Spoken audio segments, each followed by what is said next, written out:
Hey everyone, and welcome back. Today we are diving into your ultimate foundational guide to mastering lab safety. Whether you're about to run your very first experiment or you're already a seasoned researcher, knowing how to protect yourself is, hands down, your single most important skill. We're going to cover the whole shebang, from the gear you wear right down to emergency protocols.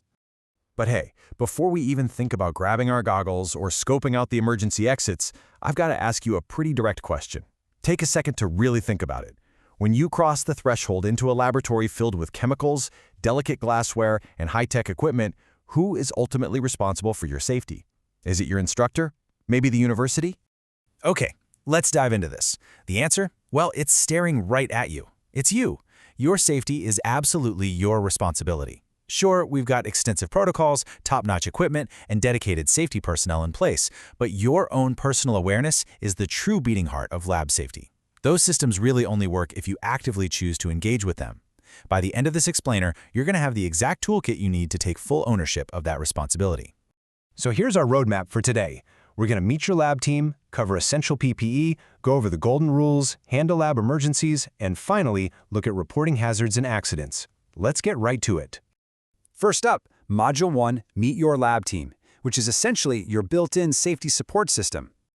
Depending on which teaching lab you're in, these are the folks you absolutely need to know. In the physics lab, your primary contact is Dr. Mohammed Izzuddin Rumaling. Over in biology, you're teaming up with Dr. Farah Nadia Omar. For the chemistry lab, look for Madam Megawati Mohad Yunus. And if you're out at the agri site, your go-to is Miss Noor Shahira Shabani.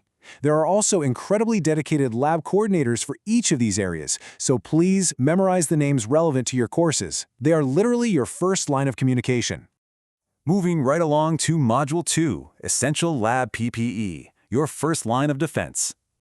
All right, these 4 items, totally non-negotiable. First, your lab coat. Button it all the way up, guys. It protects your skin and clothes from unexpected chemical splashes. Number 2, goggles. Fun fact, a chemical splash can hit your eye in under 1/10 of a second, literally faster than you can blink. Goggles are your only shield against vapors and shattered glass. Third, gloves, your trusty barrier against hazardous stuff. And finally, closed-toe shoes. Trust me, if a beaker of acid or a sharp scalpel drops, you definitely don't want it landing on your exposed toes. Ouch.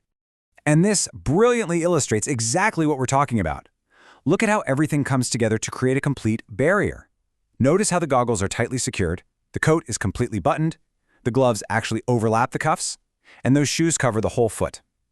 This right here is the absolute visual expectation for every single lab session. You know, if you don't look like this, you're just not ready to experiment. Next up, Module 3, the Golden Rules of the Lab, also known as Good Laboratory Practice, or GLP. Now these are your baseline rules, and honestly, they exist strictly for your own protection. Never enter or perform work without permission. Ditch the jewelry. They can easily catch on gear or react with chemicals. Absolutely no eating or drinking inside the lab. No one wants to accidentally swallow toxic substances. Toss your bags on the designated racks so nobody trips, and please keep your bench clean and tidy. A cluttered bench is pretty much an accident waiting to happen. Taking it a level deeper, good laboratory practice also requires some active habits. Always fill out the usage logbook for the lab and your equipment. Spill something, report it immediately to your coordinator. Oh, and here's a massive pro tip. Always stash an extra set of clothes in your bag. Seriously, if you need to ditch contaminated clothing, you'll be so glad you have them. Keep those emergency exits clear, and thoroughly read the manuals so you really know your tools before flipping that power switch. Whenever you're in the lab, I want you to keep this GLP badge in your mind's eye. It isn't just some boring list of rules to memorize. It's a true professional standard. Adopting these habits means you're treating the scientific environment with the respect it absolutely demands, ensuring a reliable, safe workspace for everybody around you. Let's pivot to Module 4, Handling Lab Emergencies, looking at response and equipment. Okay, worst case scenario. The alarm goes off. What do? Step 1. Do not panic. Just take a breath and listen carefully for instructions. Step 2. Evacuate calmly and orderly, following the exit routes, and head straight to the assembly point, which is the open parking area outside. Step 3. Hang tight right there for a head count to make sure everyone got out safe. And Step 4. Absolutely no going back inside until official re-entry approval has been announced. No exceptions. Now, what's really interesting about this slide is that this life-saving gear is probably right near you right now. Fire extinguishers are installed in every single room, lab, and office space.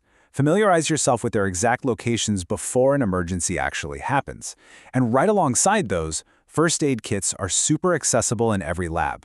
For any minor cuts, burns, or injuries, this is your immediate go-to resource while you notify your coordinator.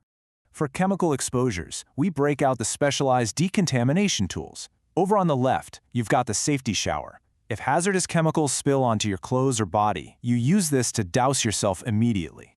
On the right, the eye wash station. Got a chemical splash in the eye? You have to flush them right here to prevent permanent damage. Again, make it a habit to pinpoint exactly where these are the second you walk into a new lab space. Finally, Module 5, Reporting Hazards and Accidents using the NATOPOD system.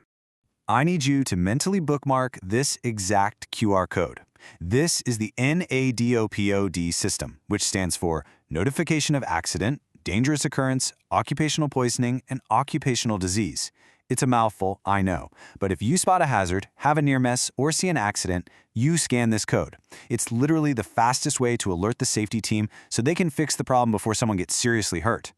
Which brings us to our final and maybe most important thought. Accidents hurt, safety doesn't.